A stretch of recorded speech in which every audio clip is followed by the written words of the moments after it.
Hi guys, Goffy here and welcome to another video. In today's video, Claire and I got up in the loft and found our parents' old film cameras and we thought we'd take them out on a trip. Now starting off with my camera then, my family have never really been into photography, so the family camera for us was this. This is a Miranda MS-3. Now there used to be a camera shop in the UK called Dixon's, and this was Dixon's own brand camera, so this was about as budget as you could get for an SLR at the time.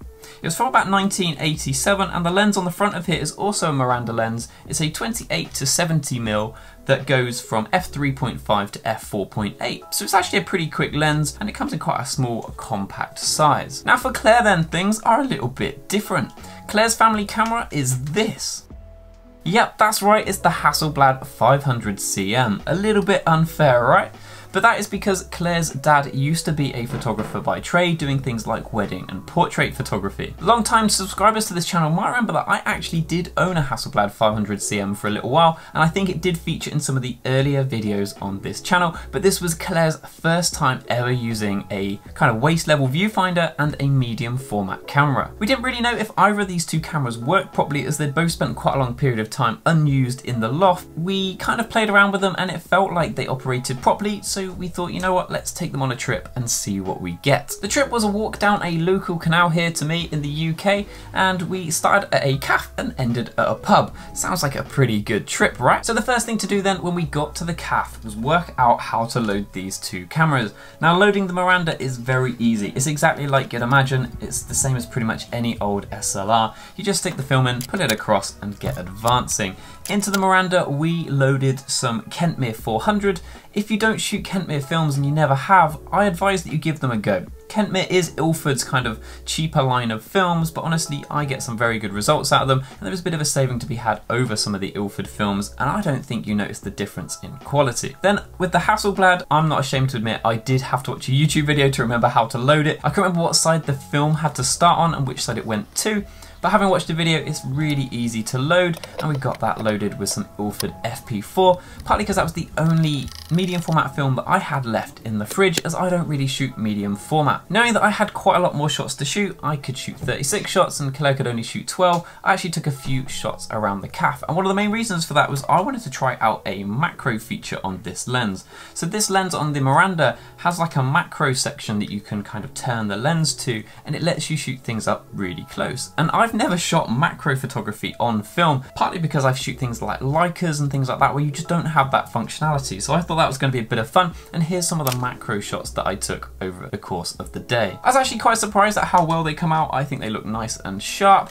and the detail is there, and I was also able to nail focus using the viewfinder, which whilst I was taking the images, I was a little bit skeptical whether they were going to be in focus or not. Keen to get Claire to have a go with the mechanical masterpiece that she was carrying, we then headed to the canal, and as soon as we got there were lots of canal boats, so we thought, you know what, let's take an image here. For those of you that have never used a waist level viewfinder before, and Claire hadn't either, it can be really disorientating. The image that you're looking at is actually flipped, and you have to kind of do the opposite of what your brain's telling you to do to frame the image. However, once Claire had that dialed in, we took the first image.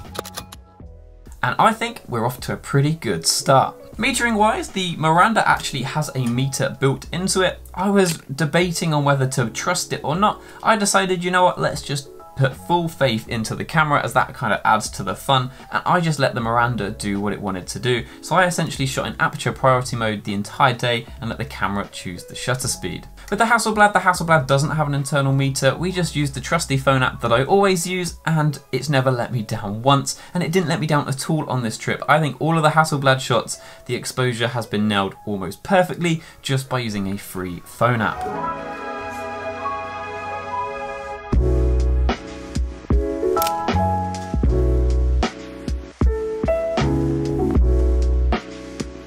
We took a lot of portraits on the trip, and the Hasselblad has an amazing lens for this. The standard lens that it comes with is an 80mm Zeiss lens, which is around a 45mm equivalent on full frame, and at f2.8 on medium format you get lovely bokeh in the background. However, we did also have another Hasselblad lens with us, and that was a 150mm f4 lens. Now that's the equivalent of about an 85mm, and oh my, look at the bokeh of these images. The background is so soft. These are the only two shots we used that lens for, but it's definitely something that I would like to have a play with in the future, as I think this could to be an absolutely outstanding lens for portraits. When it came to the Miranda, now the Miranda was actually surprisingly good at portraits. Now that's partly because it shoots all the way up to 70mm and it's reasonably fast, and you do get a decent amount of background separation.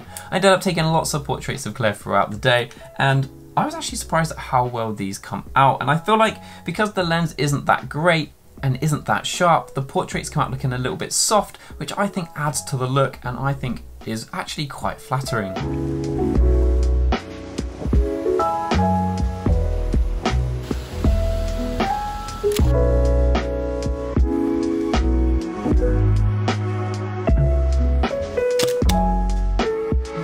In terms of build quality, everybody knows what to expect when it comes to the Hasselblad. That thing sat in the loft for a long time and it's come out working what seems like flawlessly. We didn't have a problem with it at all, and the sound of that shutter is just something that you have to experience to understand how nice it sounds, but here it is now.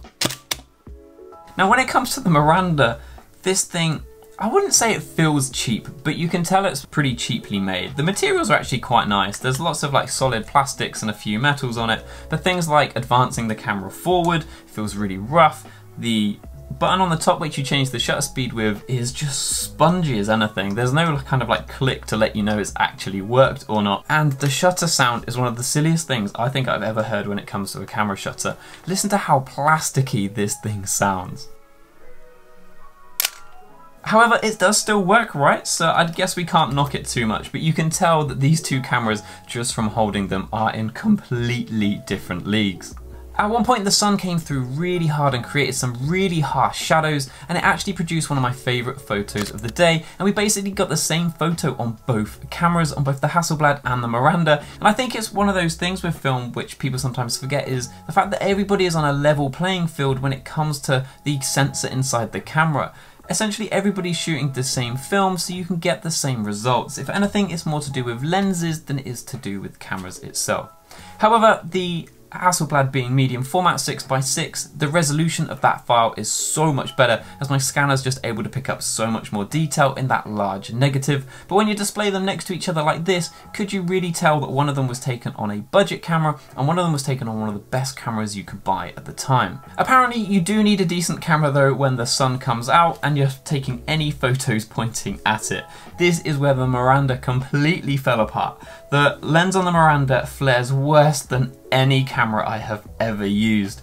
Here's some of the images now, and the flare has just completely ruined them. Even chucking the dehaze slider up in Lightroom does nothing to save some of these, and in this one, Claire is in that image somewhere.